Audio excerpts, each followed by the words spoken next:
Maqaabba kan ilmaa kan hafuura qulqulluu waaqa tokkotti ni amanna. Ameen.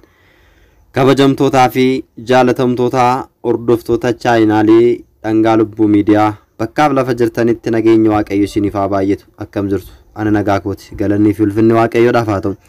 Akka fedhaa fi jaalala Waaqayyootti guyyaa har'aa kana kan waliin laallu sagada waaqummaa maal jennee sagannaa kan jedhu waliin laalla.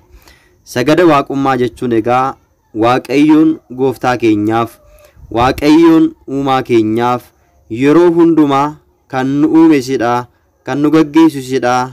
Jiraachisaan keenya, sooraan keenya, abbaan keenya, fayyisaan keenya, uumaan keenya sidha waan ta'eef iyyuu siif ni sagannaa, ni jilbeeffanna jechuudhaan akkuma ergamoonni Waaqayyoo luboonni samii 24 samiirraa qulqulluu qulqulluu qulqulluu jedhanii isaaf sagadan, nutis egaa guyyaa har'aa kana maal jennee sagada waaqummaa kana sagannaaf. Saganni waaqummaa kun immoo maal nu fayyada kan jedhu waliin laalla. Hanga xumura sagantaa kiyyaatti akka nu hordoftan kabajaan isin gaafadha. Subscribe, share, like gochuun na hordofaa.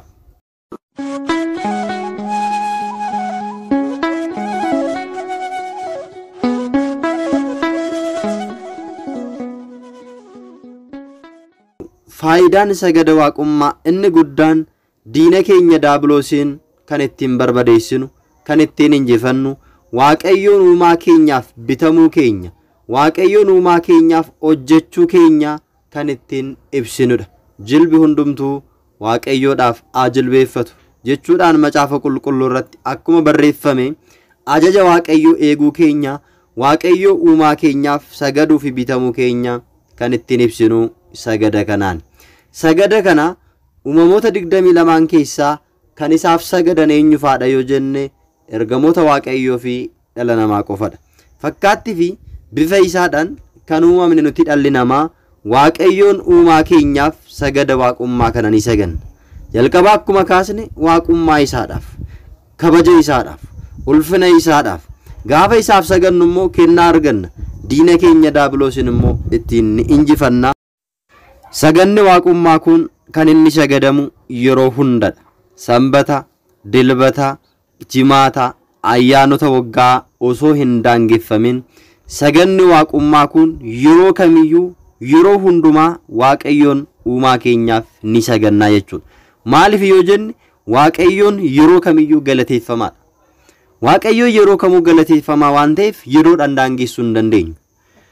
Akka sagada gaabbii, akka sagadoota kanneen kan biroo yeroodhaa fi ayyaanotaan daangessinee kan sagannu osoo hin taane sagada waaqummaa yeroo kamiyyuu yeroo hundumaa ni sagannaa jechuudha.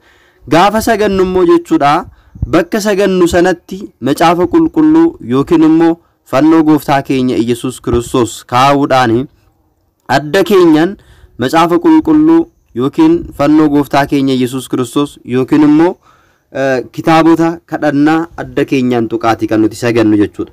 Maal jechaa sagannaa kan jedhuuf immoo abbaaf nan sagada, ilmaaf nan sagada, hafuura qulqulluudhaafis nan sagada.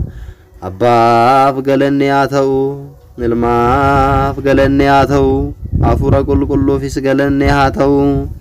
Eebbasaa kan nu kenne, humna isaan waan nu baay'iseef, yeroo kanaan kan nu ga'e, gaarummaa isaatiin kan nu gaggeesse, kennaa isaan hanga yeroo kanaatti kan nu eege, humna malummaa keetiin kan nu bitte, siifi ulfinniif galanni ni ta'a.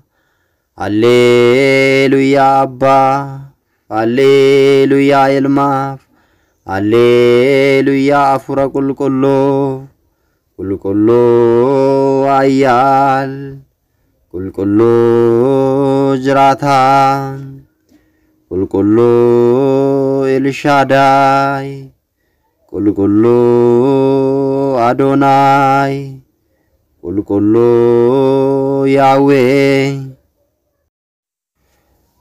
qulqulluu Tsabaa'oot, qulqulluu Yesuus, qulqulluu ክርስቶስ ቁልቁሉ አማኑኤል ቁልቁሉ ilma dubaroo maariyaam galannii fi ulfinni siif haa ta'u jecha egaa sagada waaqummaa kana waaqayyoon gooftaa keenyaaf ni saganna jechuudha.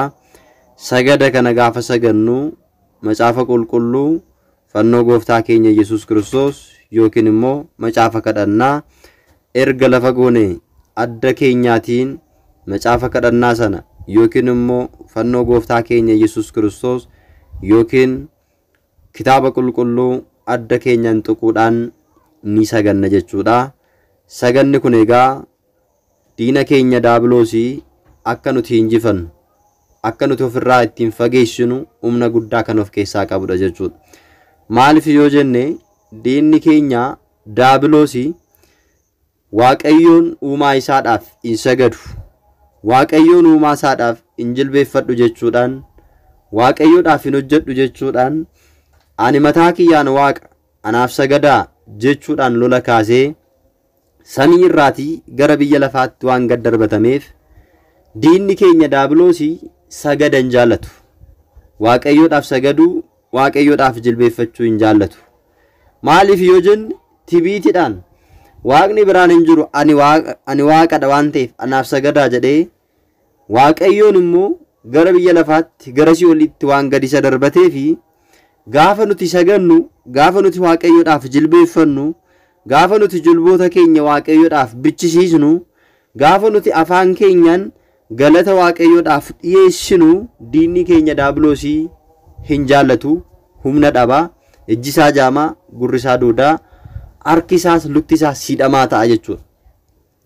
Egaatii sagada kana gaafa sagannu kadhannaa taasifachuudhaanidha jechuudha. Dursa kadhannaa taasifannee kadhannaawwan kam taasifanna kan jedhu immoo yeroo wan darbeegaa kadhannaawwan gurmuu ergamootaa kan jedhu akkamittiin kadhachuu akka qabdan isin dhiyeessitan ture gara booddeetti deebitanii ilaaluutu isin irra jiraata. Lammaffaa kadhannaa kamuu kadhachuu dandeenya jechuudha. Sagada kanaan dursa galata giftii keenya dubaroo maariyaam buddaasii maariyaamii dubbisachuu dandeenya yookiin kadhachuu dandeenya. Yaada keenya keessa sammuu keenya keessaa kadhachuu dandeenya. Macaafota kadhannaa barreeffaman hundumayyuu erga kadhannee booddee sagada kana ni saganna. Ergamoonni keessa miirratti kan si jilbeeffatan kan siif sagadan ani siifan sagada jennee waaqayyoon uumaa keenyaaf ni saganna. Erga sagada kana xumurreetii booda jechuudha muqoxoraa ni fayyadamna yoo ta'e muqoxoraa sana maqaa waaqayyootiin ni eebbisna. Maal jenneetu eebbisuu qabna kan jennu immoo gara fuulduraatti kutaa kanatti taanee ni baranna jechuudha. Erga eebbifnee booddee hafuuronni qaama keenya keessa jiran hundi isaanii boqonnaa akka isaan dhaban akka isaan gubatan qaama keenya keessaa akka isaan ba'aniin muqoxoraa sanaan ni rukunna jechuudha. Eessa rukunna maal jechaa rukunna akkamitti rukunna kan jedhu immoo kutaa kanatti aanee jiru wajjin ni baranna waan ta'eef akka isin jalan darbine seeraan hordofaan isiniin jedha.